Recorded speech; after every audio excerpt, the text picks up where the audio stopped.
ಬೇಸಿಗೆಯಲ್ಲಿ ಕೃಷ್ಣಾ ನದಿ ತೀರದಲ್ಲಿ ಜಲಕ್ಷಾಮದ ಆತಂಕ. ಬೆಳಗಾವಿ ಬಾಗಲಕೋಟೆಯಲ್ಲಿ ಬತ್ತಿ ಹೋಗ್ತಾ ಇರುವ ಕೃಷ್ಣ. ಬೆಳಗಾವಿಯ ಚಿಕ್ಕೋಡಿ ಉಪವಿಭಾಗದಲ್ಲಿ ಅಧಿಕಾರಿಗಳು ಫುಲ್ ಅಲರ್ಟ್. ಕುಡಿಯುವ ನೀರಿನ ಸಮಸ್ಯೆ ಉದ್ಭವಿಸದಂತೆ ಎಚ್ಚರಿಕೆಯನ್ನು ವಹಿಸಲಾಗಿದೆ. ಯಾವ ರೀತಿ ನೋಡೋಣ. ಮಹಾರಾಷ್ಟ್ರದಿಂದ 2 ಟಿಎಂಸಿ ನೀರು ಬಿಡುವವರೆಗೂ ನೀರಿನ ಸಮಸ್ಯೆ. ಬೆಳಗಾವಿ ಜಿಲ್ಲಾಡಳಿತ ಜಿಲ್ಲಾ ಪಂಚಾಯತ್ನಿಂದ ಅಧಿಕಾರಿಗಳಿಗೆ ಸೂಚನೆ. ಅತ್ತ ಚಿಕ್ಕೋಡಿ ರಾಯಭಾಗ ಶಾಸಕರಿಂದಲೂ ಟಾಸ್ಕ್ ಫೋರ್ಸ್ ಸಭೆಯನ್ನ ನಡೆಸಲಾಗಿದೆ. ಚಿಕ್ಕೋಡಿ ರಾಯಭಾಗ ಅಥಣಿ ತಹಶೀಲ್ದಾರ್ ಪಿಡಿಒಗಳಿಗೆ ಸೂಚನೆಯನ್ನು ಕೊಟ್ಟಿದ್ದಾರೆ. ಪ್ರತಿ ಗ್ರಾಮ ಪಂಚಾಯಿತಿಗೂ ಕುಡಿಯುವ ನೀರಿನ ಟ್ಯಾಂಕರ್ ವ್ಯವಸ್ಥೆಯನ್ನು ಮಾಡಬೇಕು ಅಂತ ಹೇಳಿ ಮುಂದಿನ 2 ತಿಂಗಳು ಕುಡಿಯುವ ನೀರಿನ ಸಮಸ್ಯೆ ಎಲ್ಲಿಯೂ ಉಲ್ಬಣಿಸದಂತೆ, ಯಾರಿಗೂ ತೊಂದರೆಯಾಗದಂತೆ ಎಚ್ಚರಿಕೆಯನ್ನು ವಹಿಸಿ ಅಂತ ಹೇಳಿ ಇದೀಗ ಚಿಕ್ಕೋಡಿ ರಾಯಭಾಗ ಅಥಣಿ ತಹಶೀಲ್ದಾರ್ ಪಿಡಿಒಗಳಿಗೆ ಸೂಚನೆಯನ್ನು ಕೊಟ್ಟಿದ್ದಾರೆ. ಪ್ರತಿ ಗ್ರಾಮ ಪಂಚಾಯಿತಿಗೂ ಕುಡಿಯುವ ನೀರಿನ ಟ್ಯಾಂಕರ್ ವ್ಯವಸ್ಥೆಯನ್ನು ಮಾಡುವಂಥ ಕೆಲಸಕ್ಕೆ ಮುಂದಾಗಿದ್ದಾರೆ. ಈಗ ನೋಡಿ, ಈಗಾಗಲೇ ಬೇಸಿಗೆಯ ಎಲ್ಲೆಡೆ ಬಿಸಿಲು ಆವರಿಸ್ಬಿಟ್ಟಿದೆ. ಅದರ ಜೊತೆಗೆ ಅದೆಷ್ಟೋ ನದಿಗಳು, ಕೆರೆಗಳು ಎಲ್ಲವೂ ಕೂಡ ಆ ಒಡಲುಗಳೇ ಖಾಲಿ ಆಗ್ತಾ ಇದೆ. ಇನ್ನೇನು ಬರಡು ಭೂಮಿ ಕಾಣಿಸುವಷ್ಟರ ಮಟ್ಟಿಗೆ ನೀರು ಹಿಂಗೆ ಹೋಗ್ತಾ ಇದೆ. ಇದರ ಮಧ್ಯೆ ಬಾಗಲಕೋಟೆಯಲ್ಲಿ ಬತ್ತಿ ಹೋಗ್ತಾ ಇದೆ ಕೃಷ್ಣ. ಹಾಗಾಗಿ ಬೆಳಗಾವಿಯ ಚಿಕ್ಕೋಡಿ ಉಪವಿಭಾಗದಲ್ಲಿ ಅಧಿಕಾರಿಗಳು ಸಮಸ್ಯೆ ಎದುರಾಗುವ ಮೊದಲೇ ಅಲರ್ಟ್ ಆದಂತೆ ಕಾಣಿಸ್ತಾ ಇದೆ. ಕುಡಿಯುವ ನೀರಿನ ಸಮಸ್ಯೆ ಉದ್ಭವಿಸದಂತೆ ಏನೆಲ್ಲ ಮುಂಜಾಗ್ರತೆಯ ಕ್ರಮಗಳನ್ನು ವಹಿಸಬೇಕು, ಏನೆಲ್ಲ ಎಚ್ಚರಿಕೆಗಳನ್ನು ವಹಿಸ್ತಾ ಇದ್ದಾರೆ. ಮಹಾರಾಷ್ಟ್ರದಿಂದ 2 ಟಿಎಂಸಿ ನೀರು ಬಿಡುವವರೆಗೂ ನೀರಿನ ಸಮಸ್ಯೆ ಉಲ್ಬಣವಾಗದಂತೆ ಎಚ್ಚರಿಕೆಯನ್ನು ವಹಿಸಲಾಗಿದೆ. ಬೆಳಗಾವಿ ಜಿಲ್ಲಾಡಳಿತ ಜಿಲ್ಲಾ ಪಂಚಾಯತ್ನಿಂದ ಅಧಿಕಾರಿಗಳಿಗೆ ಸೂಚನೆ ಸಲಹೆಗಳನ್ನು ಕೊಡಲಾಗಿದೆ. ಅತ್ತ ಚಿಕ್ಕೋಡಿ ರಾಯಭಾಗ ಶಾಸಕರಿಂದಲೂ ಟಾಸ್ಕ್ ಫೋರ್ಸ್ ಸಭೆಯನ್ನು ಕರೆಯಲಾಗಿತ್ತು.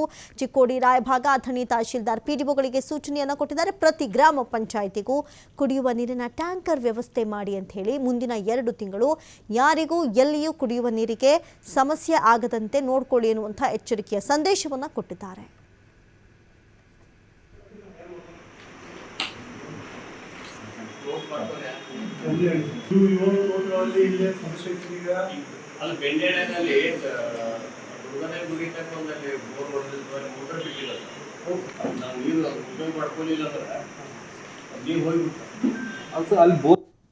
ಚಿಕ್ಕೋಡಿ ಉಪವಿಭಾಗದಲ್ಲಿ ಬರ್ತಕ್ಕಂತಹ 5 ತಾಲೂಕಿನಲ್ಲಿ ಒಟ್ಟು 250 ಗ್ರಾಮಗಳ ಹೊಂದಿದೆ. ಮತ್ತು ಪಂಚಾಯತಿಗಳನ್ನು 146 ಪಂಚಾಯತಿಗಳು ಹೊಂದಿದೆ. 31 ಬಹು ಗ್ರಾಮಗಳ ಕುಡಿಯುವ ನೀರಿನ ಯೋಜನೆಯನ್ನು ಹೊಂದಿದ್ದು, ಈಗಾಗಲೇ ಚಿಕ್ಕೋಡಿ ತಾಲೂಕಿಗೆ ಸಂಬಂಧಪಟ್ಟಂತೆ ಮಾನ್ಯ ಶಾಸಕರ ಅಧ್ಯಕ್ಷತೆಯಲ್ಲಿ ಟಾಸ್ಕ್ ಫೋರ್ಸ್ ಸಮಿತಿಯ ಸಭೆಯನ್ನು ಕರೆದು ಸಭೆಯಲ್ಲಿ ಚರ್ಚೆ ಮಾಡಲಾಗಿದೆ. ಅದರ ರಾಯಭಾಗ ಶಾಸಕರನ್ನು ಕರೆದುಕೊಂಡು ಅವರ ಜೊತೆಯಲ್ಲೂ ಕೂಡ ನಾವು ಟಾಸ್ಕ್ ಫೋರ್ಸ್ ಸಮಿತಿಯ ಮೀಟಿಂಗನ್ನು ಮಾಡಲಾಗಿದೆ.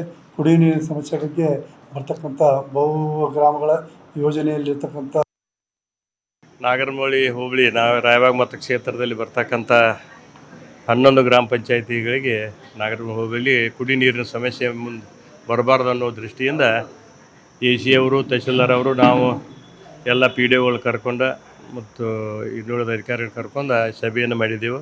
ಈಗಾಗಲೇ 11 ಗ್ರಾಮ ಪಂಚಾಯಿತಿಗಳಲ್ಲಿ ನೀರಿನ ಸಮಸ್ಯೆನ ನಾವು ಈಗಾಗಲೇ PDOಗಳ ಮುಖಾಂತರ ತಿಳ್ಕೊಂಡಿದ್ದೆವು. ಮುಂದೆ ಎಲ್ಲೆಲ್ಲಿ ಸಮಸ್ಯೆ ಬರ್ತೈತಿ ಅದನ್ನು ಬೇಗನೆ ಬಗೆಹರಿಸಿ ತಕ್ಷಣ ನೀರು ಟ್ಯಾಂಕರ್ ಮುಖಾಂತರ ಕೊಡುವಂಥದ್ದನ್ನು ಸೂಚನೆಯನ್ನು AC ಅವರು, ತಹಶೀಲ್ದಾರ್, ನಾನು ಕೂಡ ಎಲ್ಲ PDOಗಳಿಗೆ ಈಗಾಗಲೇ ಸೂಚನೆಯನ್ನು ಕೊಟ್ಟಿದ್ದೆ.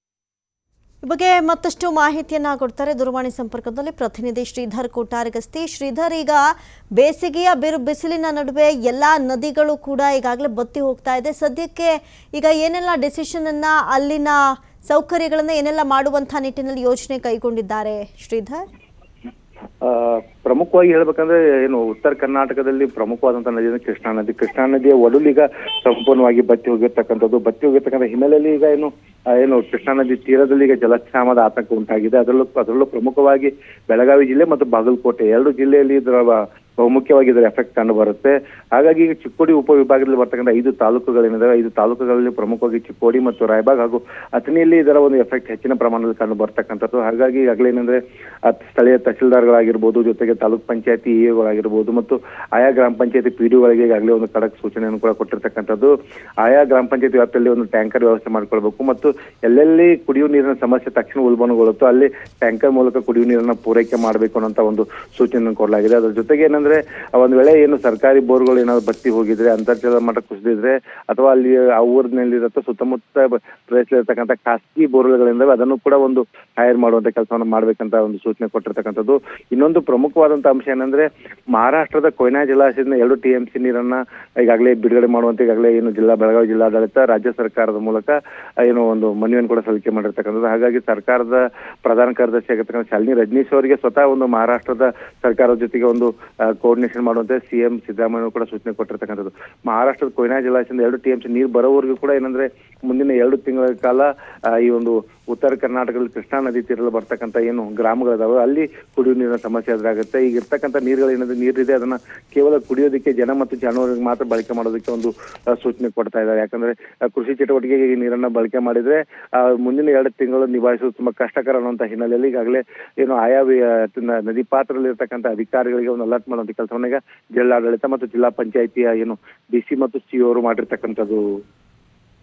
ಥ್ಯಾಂಕ್ ಯು ಶ್ರೀಧರ್ ಕೋಟಾರ್ಗಸ್ತಿ ತಮ್ಮ ಮಾಹಿತಿಗಾಗಿ.